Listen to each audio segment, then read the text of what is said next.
Hey guys, RPM here. Hope you're doing well, having a really great day. This video, I have all of the 3070s now, all in this garage floor here, all laid out, ready to install. This video, I'm just gonna explain how I'm gonna install these, and I'll show you guys how I have my GPU rack all set up already, along with the power and how I have it all laid out so far. Gonna update you guys on that as well. So I'm not gonna install these today, but I am going to install these in tomorrow's video. I'm going to time myself how long it'll take me to essentially, unbox all the GP Riser R8 server cases. I have to install the sides here. I got to unpack all the wiring and all that kind of stuff and get the GPUs installed, put on the rack. Of course, I got to flash the SSDs. So I'm going to time myself the whole day tomorrow. And tomorrow's video, I'm going to do a KS0 Pro giveaway. In that video tomorrow, specifically to whoever can guess the exact time, not exact, but whoever guesses the closest time in which I can install all of this hardware in one day. You guys are guessing an hour and minutes, okay? An hour and a minute. So just tomorrow's video, stay tuned. I'll explain how that all works, and yeah, so that's gonna be a lot of fun for tomorrow's video. But all the 3070s here that I traded for are here now, and thank you to my wife, allowed me to park all these 3070s in her garage stall here. She has not been able to park her car in here for weeks, and so hopefully by the end of this week I'll be able to get all this crap out. And man, I have so much packaging. Mining King, thank you for the packaging, good sir. And yeah, actually just an update, so these last 3 boxes were the final 24 3070s. Okay, and actually over here, this line here and those line here. I did have one issue, okay, with one of the boxes that was heavily damaged, and also there was damage on one of the 3070s here, okay. Actually, I think one of the screws came out of the I/O plate here because it was obviously damaged from shipping, but otherwise everything else looks to be just fine. I think this thing will still work.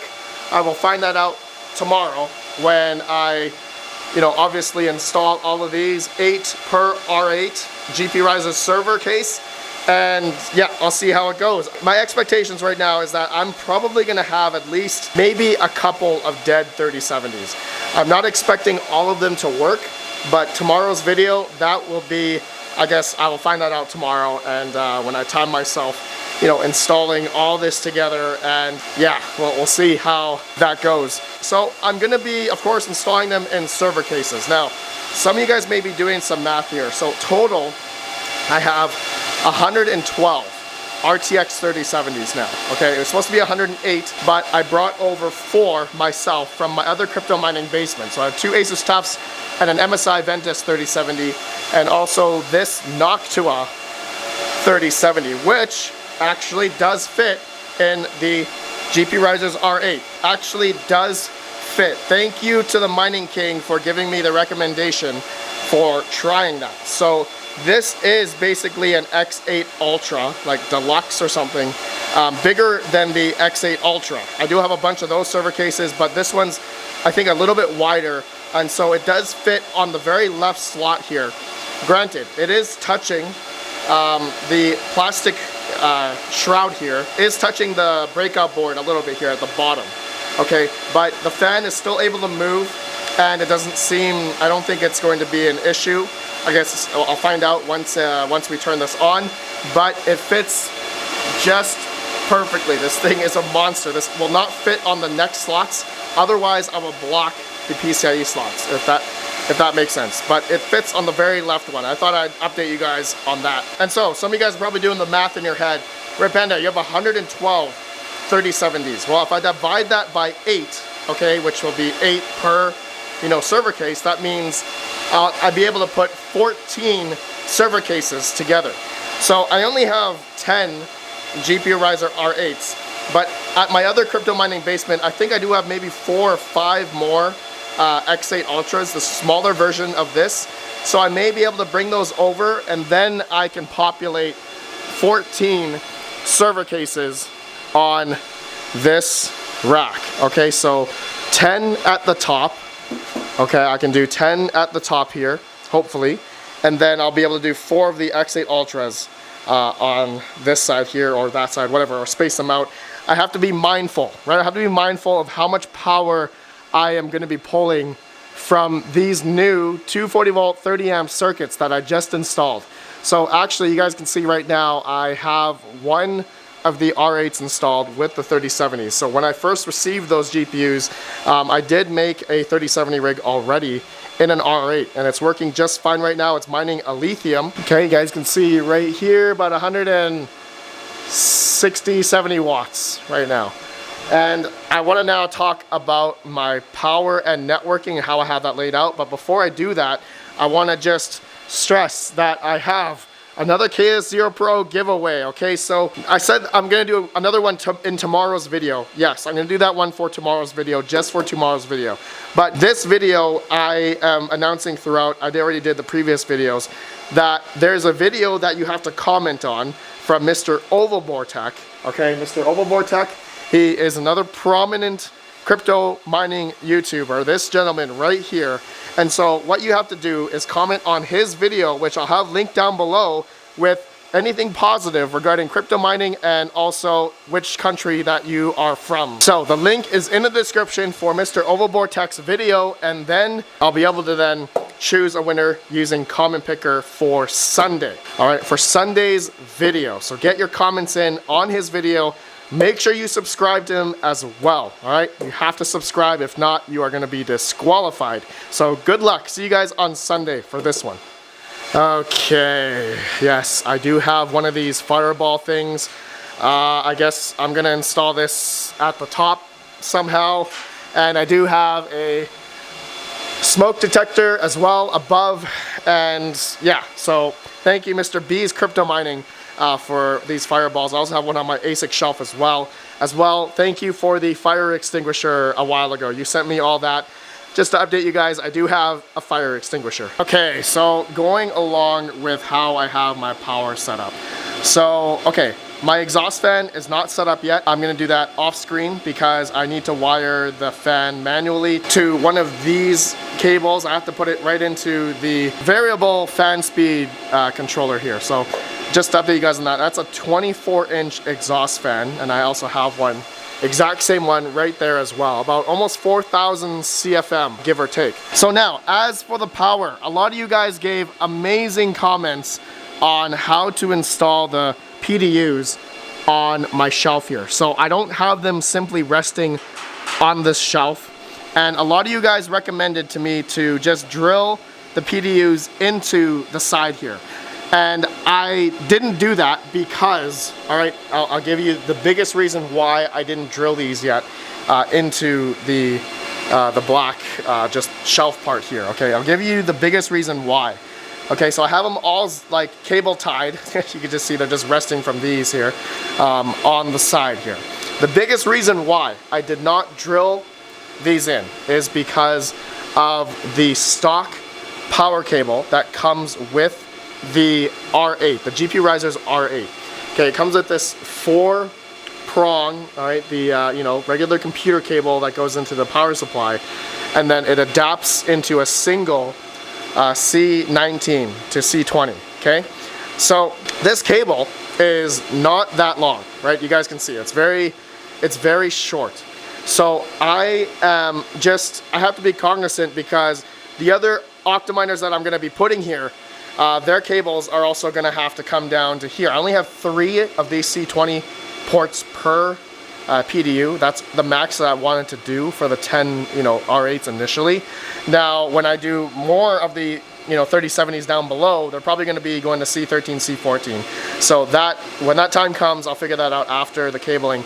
But majority of the ones at the top for all the R8s with this power adapter, right? Because essentially the 4 cables that are going into one C20, C19 cable, right, is like this. So I have to be mindful for this because I may have to shift these over maybe this way a little bit more because of the length. Okay, that's why I didn't drill it yet into the side, because I may have to move these around later on just because of the lengths, right, of these R8s, the power cables. They may not be enough to hit the back here. So that's how I have it laid out. Let me know what you guys think for the PDUs, and all the cables just beautifully go this way and up into the meter boxes, right? So that's how I have it. Okay, so let me know what you guys think about that.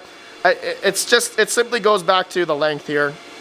You know, I could buy new cables, but I don't want to spend any more money, you know, buying more of these cables. So like I said, I just have to be mindful of the positioning of these PDUs. So let me know what you guys think about that. Okay, so now the networking part of the R8s. So I got a typical 6-foot red Ethernet cable, Cat 6 cable, and my TP-Link freaking like $120 Canadian on Amazon network switch, which on eBay I could probably buy like those HP switches, which I'd rather buy for like 50 bucks.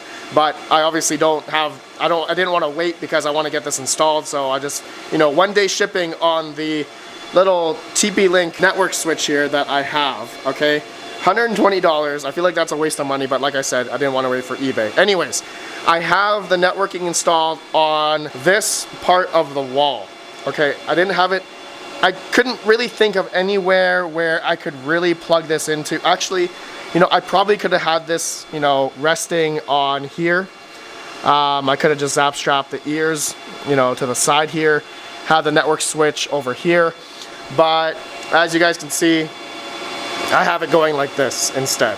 And the other network cable that you guys see here is going to my Ubiquiti switch. Okay, so it goes here, another 6-foot cable, goes up to here, and this is going into my network switch, which is way down there to another 24-port Ubiquiti switch, which brings the VLAN, which I have a dedicated subnet just for this rack. So all of the GPU servers here, R8s, are going to be in its own subnet. I can easily, you know, separate them from the other network parts of my network, especially my ASICs or my low power stuff and my, you know, Wi-Fi. I can have it totally separated so that no communication will be able to go in or out in between, inter-VLAN between my other VLANs. Okay, so that will be totally segregated, and all that these can do, all the hardware that's going to be plugged into that switch, into this VLAN, is then going to only go out to the internet and nowhere else. It will not be able to communicate with the other devices on other networks. Okay, so just to give you guys that disclaimer there, how I have this all set up. Okay, so it looks like that. So yeah, very simple. All the R8s will just plug into the network switch there. All the power is just going into here. Granted, hopefully that's going to be long enough for majority of those, you know, C19, C20 cable into the 4 computer plug cable. So, all right, that's it. That's basically how I have my GPU server rack set up for power and Ethernet. If you guys have any other recommendations, I did read all your comments in the previous video, but I felt that with the way I have it set up here, I couldn't drill it in as much as I wanted to, but I think that's okay. Let me know what you guys think about this, and if I can do maybe something better.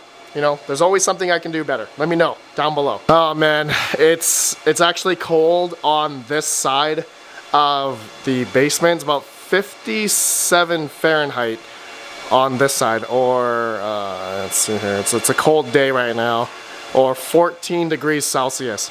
So summertime, okay, I'm probably gonna have an issue, all right, cooling down this whole thing along with my ASICs. As you all know, there was a time when I had a heat wave, and that was like over 120, 130 Fahrenheit or something crazy, and it was very hot. When that time comes, I guess I'll have to deal with it. May have to shut down everything, but anyways, for now, you know, we're still kind of winter here where I am. It's about negative temperatures outside. So anyways, guys, prepare. I am preparing. I'm going to be recording myself, I guess, tomorrow. You guys will see this video tomorrow. But during that day, I will be timing myself, okay, putting in all of these 3070s into the server cases. Okay, I guess 9 of them. We're gonna time myself, and in that video tomorrow, I'll announce it again, but you guys just have to comment and guess how many hours and minutes it'll take me to install all of this, okay?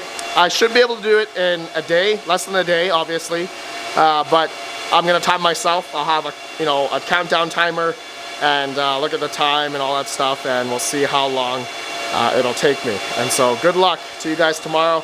Let me know your guys' thoughts. It's just insane to see all of the 3070s here on the floor. I'm super excited to get this installed and going and mining. That is the biggest thing, and also hitting my power rate that I want to achieve around 7.5 cents USD.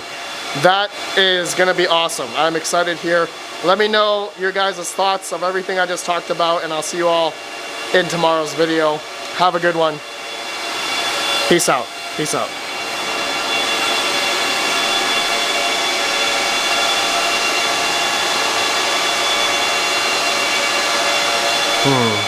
Hopefully this one still works. I wonder if the screws in the box